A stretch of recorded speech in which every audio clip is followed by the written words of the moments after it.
Please welcome to the stage Australia's very own Dr. Happy and founder of the Happiness Institute, Dr. Tim Sharp. Thank you.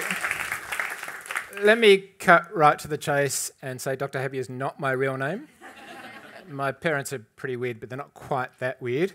It actually wasn't something I came up with at all. It was something that was given to me or suggested to me by a friend, a colleague that I used to do a lot of work with. And to be perfectly honest, I was quite reluctant to accept it. Believe it or not, I had a good reputation at the time.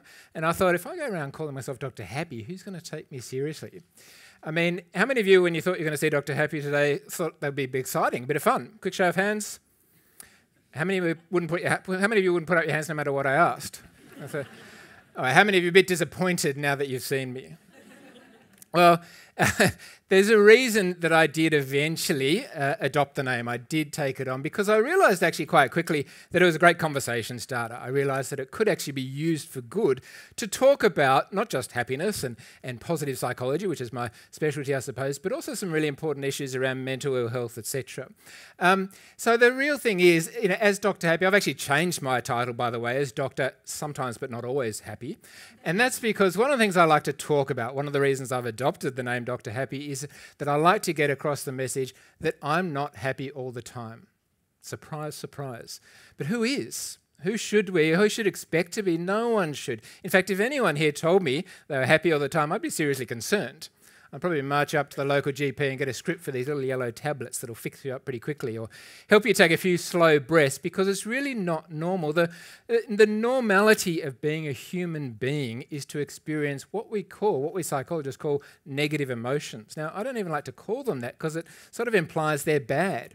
And in fact, a lot of our society does suggest that feeling bad is bad, that you're somehow wrong or broken if you experience depression or anxiety. And that couldn't be further than the truth. I mean, we wouldn't have survived as a species if we didn't have, for example, fear and anxiety.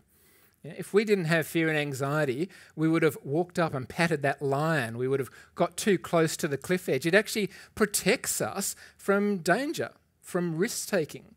So it's a good thing to have a certain amount of fear, anxiety, and some of those other so-called negative emotions are useful too. They serve a purpose. It's helpful, it's healthy in a way to experience levels of sadness, of grief, even anger and frustration and irritation. As unpleasant as they can be at times, they're normal and appropriate and, dare I say it, healthy. Now, that being said, happiness, and what I actually like to talk more about is positive psychology, is not a bad thing. In fact, it's really good for us. One of the most significant breakthroughs, I suppose, in positive psychology, as opposed to clinical psychology, which is my background. So I specialised in misery before I'd even heard of happiness. But one of the most radical breakthroughs in psychology, and in healthcare more generally, I suppose, in the last, was been over a decade now. It's what's known as the Broaden and Build theory of positive emotions.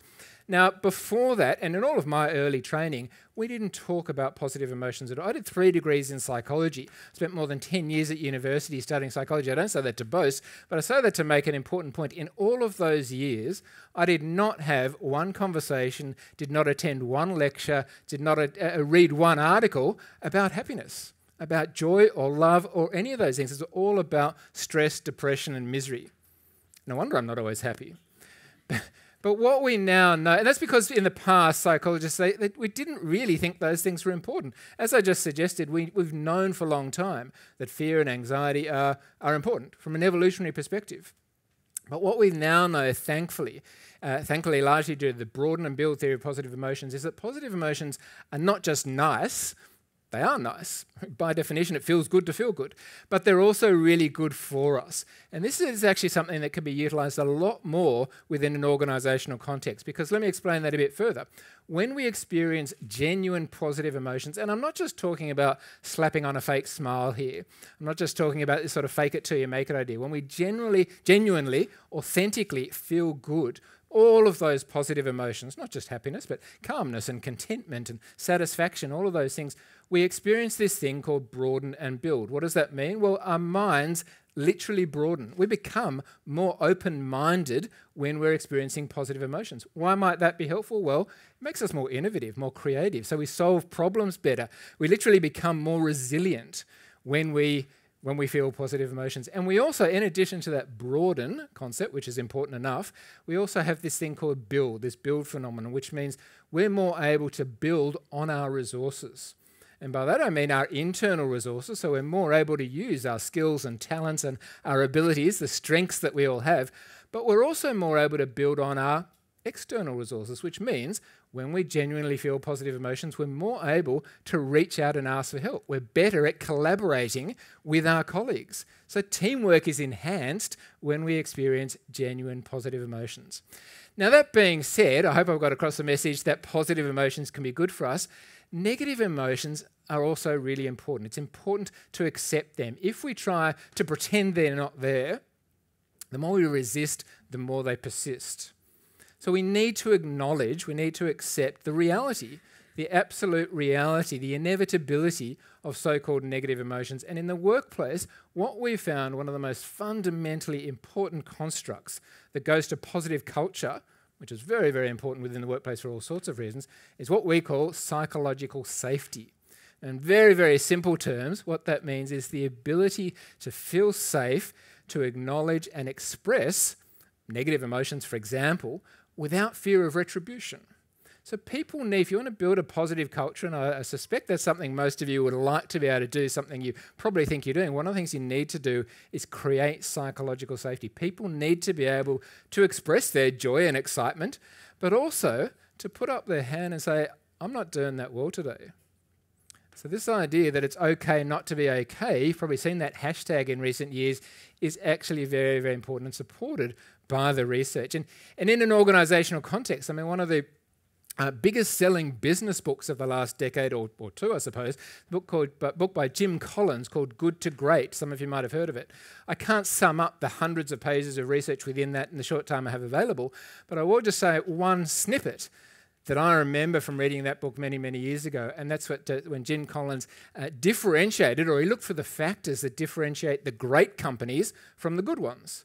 What is it that makes some companies skyrocket in productivity, profitability, share price, etc., whereas some others just either roll along and do okay or even languish and fail? Well, one of the things, it's not just one, but one of the things, is that the great companies have this sense of positivity. They have hope. They set what he famously called big, hairy, audacious goals. But, and this is an important but, they kept their eyes on the cold, hard realities of the day. They faced up to the challenges, the difficulties. They didn't pretend they weren't there. So this isn't some blind optimism, some rose-coloured glasses version of Pollyanna thinking where we've just got to be positive all the time. What some people may now refer to as toxic positivity. That is not helpful. They have that positivity, but it's grounded in reality. And I want to finish up by telling a story that I think actually illustrates a lot of the principles that I've talked about. In my past life, I don't really do so much of this anymore. Well, originally I was a clinical psychologist and a therapist, and then a coach, an executive coach. And this is a story that a client of mine told me a few years ago now. My office is just up the road in Sydney up there. And he was telling me the story about how his family of origin was from Europe. They came here as immigrants after the Second World War, as many, I'm sure many of your families did in some way or other, came to Australia from some other part of the world. But his family, particularly his grandparents, were particularly keen that him and his siblings understood a little bit about their culture of origin, I suppose you might want to call it. So he would tell them stories. His grandfather would tell his parents and him and his siblings these stories about what life was like back there, because he wanted them to remember. He wanted them to know where they'd come from, what the history was. And this one day he was telling the story about how in this small town that they lived in, and this is very common back then, many of the families would grow fruit and vegetables and herbs and various products in their backyards, and then they would take them down. Every weekend they would have these market gardens, and everyone would go down there, almost everyone would go down there with some produce, and they would sell and barter and swap. And this was an important sort of, I guess, commercial exercise in a way, but it was also a community building exercise. Again, almost every week they would come together and as well as buying and selling and swapping produce, they would tell stories and gossip, and this is, I think, something that we miss a bit in our modern society, to be honest. But anyway, this one day, my client's grandfather had actually asked one of their other neighbours to deliver some fresh chickens to replenish their stock, which he duly did while they were out at the markets, because it was a small town. There was a high level of trust. There wasn't really any concern about theft. So they were out at the markets. At the end of the day, my client's grandfather came back home and he saw this crate in front of their house, but the lid had come off and there were no chickens to be seen. He knew they'd been there because there were a few feathers fluttering around. So anyway, he got his family together and they spent the next few hours. It was already late, remember, they'd been down the markets all day, but they spent the next few hours trying to find as many of the chickens that they could. And an hour or two later, they were tired, it was getting dark, so they'd found as many as they could. They sort of got them together, put them in the chicken coop. I'm a city boy, so excuse me if I'm not really getting this very accurate, but they put them in the back coop. Then he went round to the neighbour and explained what had happened. He said, look, thank you very much for delivering the chickens, but you didn't secure the lid properly. The lid came off, the chickens all escaped. We've just spent the last 2 hours trying to find them all, and you know what? We could only find 11 of them. The neighbour turned around and said, well, that's amazing, I only delivered 6. Conscious leaders face up to losses, but then find more than they even had to begin with. Thanks for listening. Enjoy the rest of the day.